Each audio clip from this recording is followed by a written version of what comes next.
Good afternoon, everyone. Just that little bit of delay factor that comes in as I speak, but that's okay. If it's too bad, do let me know. I'm Ros Boundy on behalf of Boomer Press, bringing you the session today for learning, starting writing, keeping writing. Is it about learning writing? Look, probably not. Although there might be some of that component of learning how to write in the course that I'm building. I haven't decided yet. Depends on what your needs are. So I'm open to any suggestions around course building and the rest, what you're wanting to learn, as much as the basic course that I'm bringing forward, that is Unlock Your Writing Potential. There could be some more steps that you might define that you're needing as well. Though that's the by and by, that's going to be a little further into the next year. Well, not further into the next year, it's going to be at the next year. Decided to time it so that the course lives start in January, probably not the first week, the second week. We'll see what the timing goes like for that. But what we're here today for is to sort of continue what I've been doing in the last couple of weeks, is using the deck, and I've not put up the table yet. Here we go. Let's go to this. So I've been showing you this particular deck of cards that are a tool for doing memoir writing, and it's called the Life Story Interview Kit. And it is a tool for capturing their memories. So it's more for that time where you might be interviewing your parents, whether it's together or whether it's one at a time, whether you even want to do video interviewing compared to just a voice, recording it on a phone that has your voice activation, recording as just audio. But it's probably so much more meaningful for the kids and you yourself, being children of the parents, obviously, that you might want it as video. So this is just a kit, a tool that is helpful to bring up questions that you might ask in a sort of an interview style, I suppose, so that it's not so much scripted, but you've just got some questions jotted down on a sheet of paper if you want. Make up your own. I mean, what sort of questions is it that you really do want to ask your parents or aunts and uncles, and that type of process that you can write a memoir, or family history if you want. It's not just about memoir. Now let me get this out. So I'm opening this. This is how I've been setting it up in the previous ones, because what we've got here, of course, as part of the kit is, in the end, we'll all become stories, and that's the way we will be remembered. How many people really have the memory of their grandparents in detail, of their great-grandparents? Not many of us. I do vaguely remember my great-grandparents. I remember seeing them live, but as far as their stories go, I actually have no idea. And it would have been a good idea. It would have been lovely to have known what they lived through in the early 1900s as young adults and parents of children that were in the wars, all of that type of thing. So this is what these are. I'm just laying out the ones that we are next using, because I'm just leaving them as they are. I shuffled them right at the start of doing these sessions, so that what we have is a series of questions. I don't have to be concerned about then finding which ones we've already gone through and the rest. That's how many we've used so far. So I'm just going to put those down there. As you can see, we've used those. That's the pile that we've gone through. So, and the way that I've been doing it with you is to share, and I've just got a little bit too well spread out, haven't I? Hang on, let me just do it this way. because I haven't got a big table here. Just needing to, there, that's a bit better, so we can see them all. And I might even just be able to zoom over to bring them in a little more, because we've got those things there. I'll just bring them in a little more like this. Oops, that's too far, isn't it? I need them a little, there, that's a bit easier, so we can see them with a bit more visual. See them on the screen.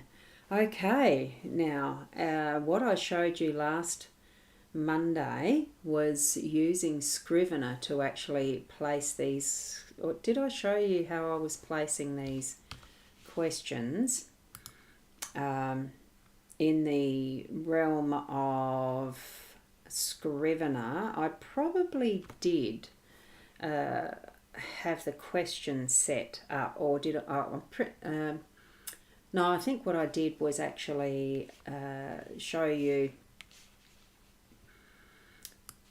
opening a new file with this, so you had most of the sessions sorted that way. But anyway, I'm just going to have a look, see where we're at the moment. So these ones would have been the last Mondays. I'm just going to see if I can quickly bring up the tab 4, and now I can't remember which one it is. I think it's that one. No, it's not that one. Sound levels. The overlays is the one I'm wanting to do. So let me just show you here. These are the current ones that we're going to be doing now. Now, this was Mondays, so that's what I have here in the Scrivener program. If you remember, what I was able to do was set up, this one is in a lecture note form. What I showed you on Monday was the fiction novel. So this is in lecture notes, so that what I'm doing is, oops, I've got them, don't know. Oh, you saw that one? It does show up on screen. Oh, interesting. So this one here, it is lecture notes format. As you can see, Scrivener does give you, with a template, the hints and ways to use it, so you're not left in the lurch. And I've just had this from these steps. It gives you the goals, and that's probably one of the opening questions. That's one of my writings. I decided to just brain dump a little, and that's what I believe, being at peace with myself and the world around me. That's part of what the book is that I've already written. So here we go. You can see the little notes I've done and highlights. So this was Mondays. Now we've got the blank 13th session that's going to be the ones that are what I've got here ready for us to move along with. So I'm going to finish with the screen share, and we'll go back to what we're looking at with those questions that I'm going to be putting into that particular file. You can do it with WordPress or any of the word processing type programs that you like to use. That's just the one that I'm using because I really like how it's easy to organise things so that I know where they are, because sometimes it gets a little bit hair-raising to try and find things. And further, as we add photos and things like that, it can be organised in the Scrivener as well. And I'll, as I practice that more, I'll be able to take some of you, well, those who want to, those who are watching, through that process, because it is actually quite easy. Okay. So from here, what we're looking at, first one is our early life. So who were your closest friends as a teenager? As I'm looking at this, because I haven't looked at these questions any earlier than you have, as far as what I've opened up that box and we've laid these out. This is, I'm seeing these the same time as you are. So closest friends, I know probably for most of us it would be those who are the friendships that we'd grown and developed from our school days and our social activities. I know for myself, as far as my high school years, because I did do high school, it was a common thing to go through to matriculation, or whatever it's called, year 13 even. Just as I finished my schooling, they were bringing in that level year 13 for those that wanted to do one extra subject, just to get that spread of the matriculation level over a 2-year period rather than a 1-year period. It was intensive study pattern, doing it in 1 year. That's when I did mine. It was that.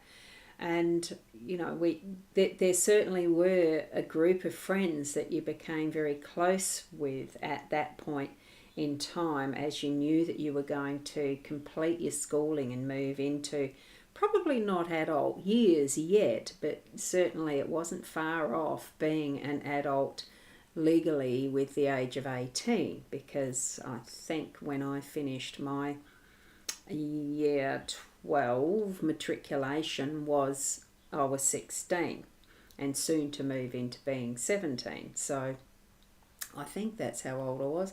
Do you know, it's hard to remember. It was 1976, I was 17, just as I left school. So that's the age that we were then. So on average, that's how old we would have been.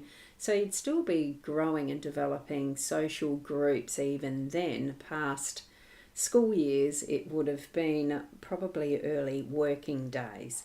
So I have been able to continue friendships with at least, well, for me it was very select. From those school years, I've remained a very close friend with one in particular. So it's going to be a fairly easy process to write about this for me, because we do still catch up in these later years now. And she has moved back to South Australia, where she was living in the other states on the east coast for quite a lot of years. She married from over a chap over there. Gee, that's an old term, isn't it? A man who she met in Victoria, I think it was, when they were together in Victoria, through the armed services. So it was really good friendship, as we can grow together in that sort of way, and well, you do. So closest friends, I know my sister has a regular group of, I think there was 4 or 5 of them, 4 of them who've remained really close friends from those school years, and still get together today. So write up what your memories are of that to the best that you can, and if you've got photos, certainly add some of those in. I think it's wonderful going back to old school photos and school journals if you've still got them. I have a great deal of fun doing that.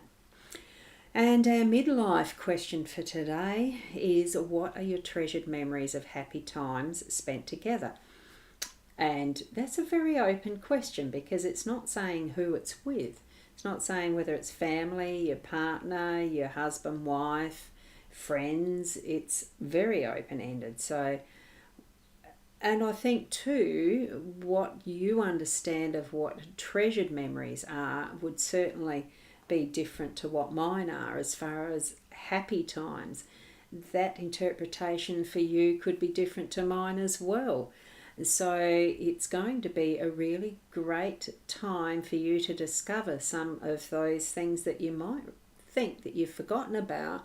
But when we spend time really putting our thoughts to this, that we can come up with quite a bit of information to jot down, and probably remember those funny stories and those things that really are close to our hearts still about those memories and the happy times.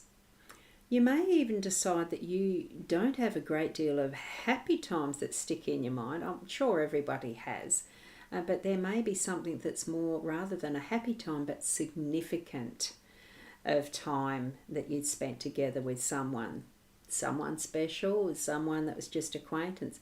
There are times when we really don't know how we are influencing other people in our lives, or being influenced by them in the way that we interact and spend time together, isn't it? So bring it on. Spend the time to think about this one. Think as broadly as you can if you want to, and you might be surprised at what sort of memories you do come up with. Midlife, it doesn't have to be midlife, it can be part of your early life if you want to, or the later life and reflections. But for the theme of how we are doing this, probably is easier to stick with that is more that middle road, that midlife area that you experience these. To keep it in that trend of probably creating that theme that you might like. You might, in the end, have something that is early life trend for a memoir, then you might do a second memoir on a theme that is around your midlife, and later life being a third. Do a trilogy of some sort that themes differently. There's so many different ways to use these and to create what is our story. You are the one that's created your story, so continue to move into that with writing your story. Here in our later life and reflection, what do you think are the greatest changes to society in your lifetime? Fantastic question, because it so happens that on my Ros Bounty page, just before I was waiting to, 15 minutes ago, before I was waiting to bide my time for my time slot for this session, I was scrolling through Facebook, as we do, and there was a particular post that someone had made that was, we are the last generation potentially who have known social media, mobile phones and all of that. It's on my Ros Bounty profile, not the page, the business page. It's on the profile. You might like to pop over there and have a look at it just to see what the post is, because we do have great changes that we ourselves have gone through, like my parents had gone through. Hi Mark, lovely to see you here. And making a comment, thank you. It's lovely to see you here, fellow hypnotherapist. There you go. And on, now I can't remember which state you are, US, isn't it? Is it US or Canadian?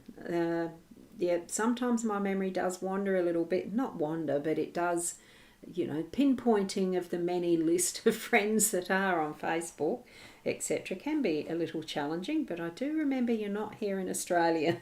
So lovely to have you here.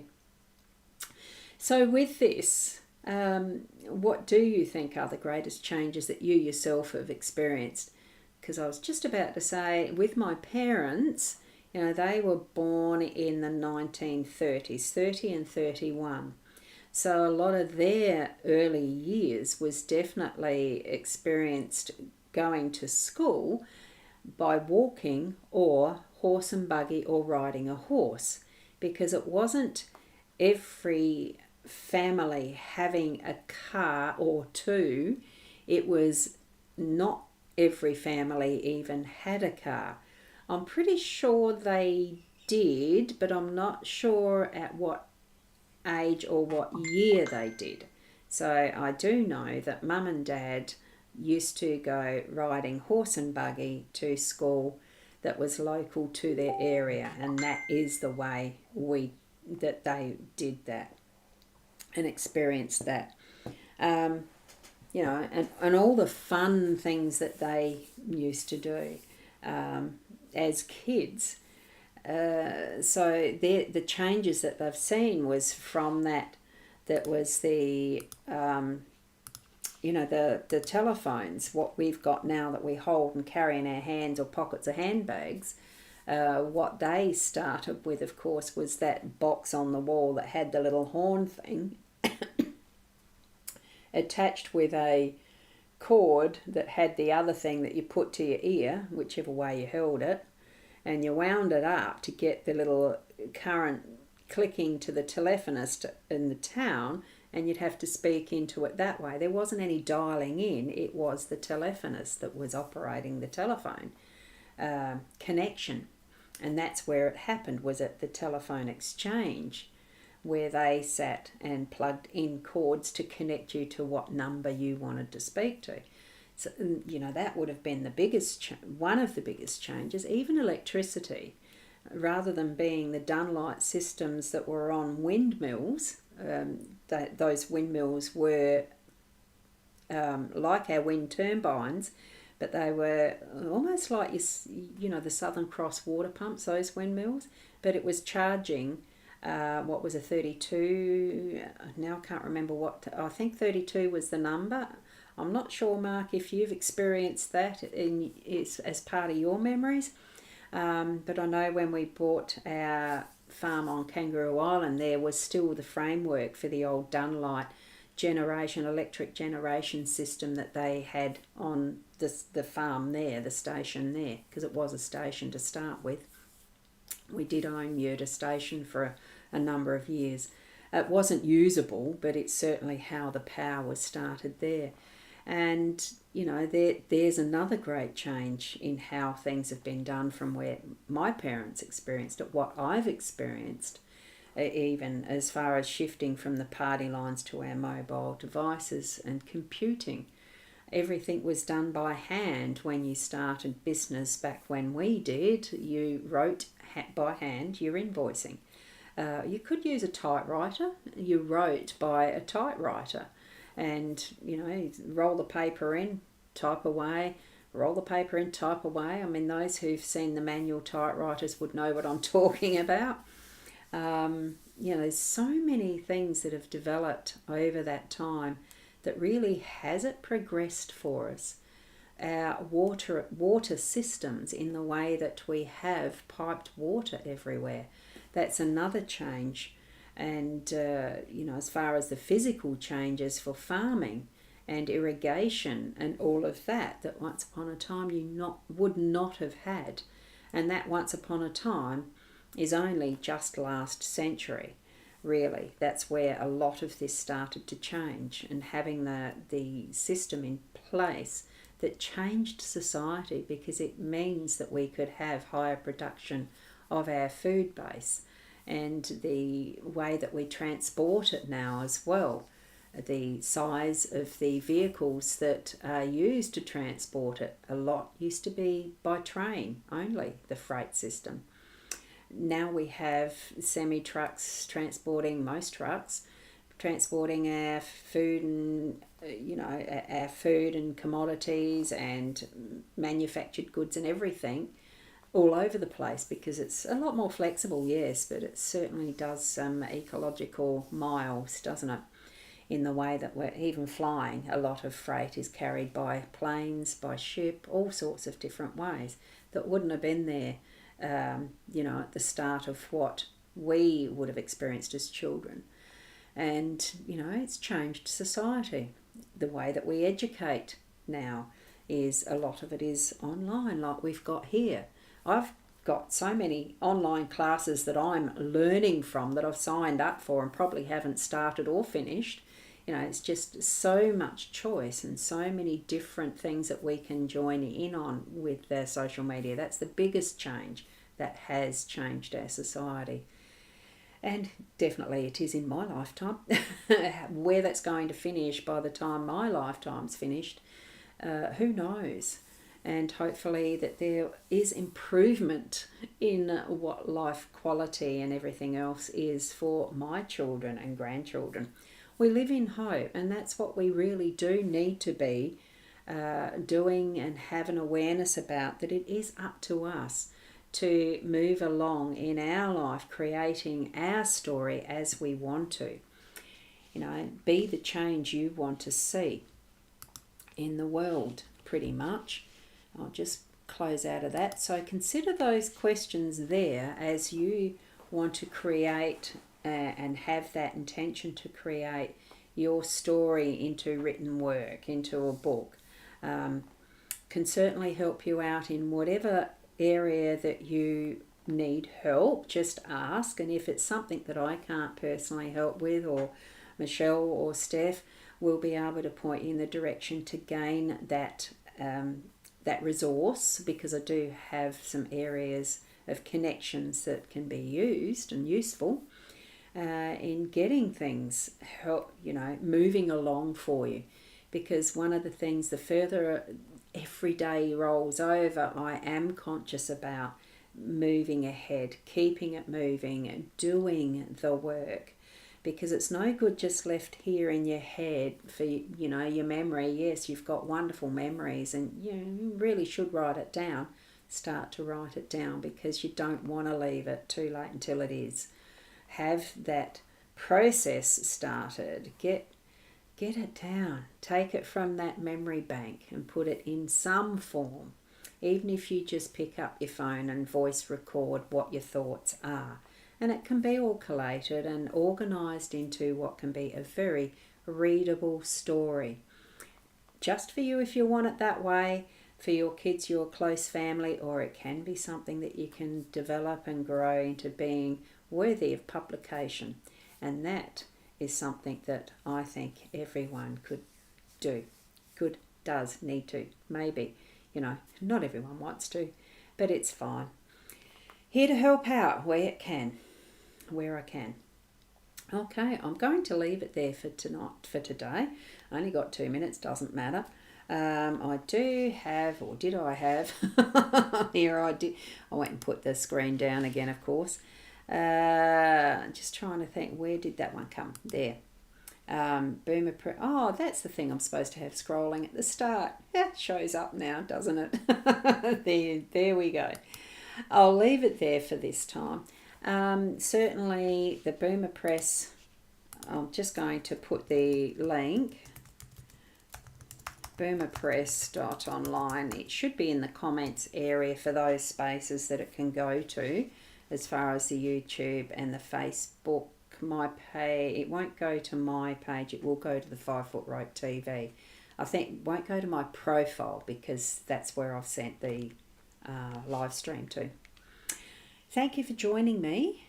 Enjoy the process of remembering and writing it down, and we'll see what we can create together. Visit Boomer Press. There is a registration of interest form on the pages there somewhere, contact page at least anyway. You know how a website standard is, you've got a contact page up the top tab. And I'll look forward to seeing you on Sunday is the next session for this, and we'll see what we can share together then. Thank you very much, and we'll see you then. Bye for now.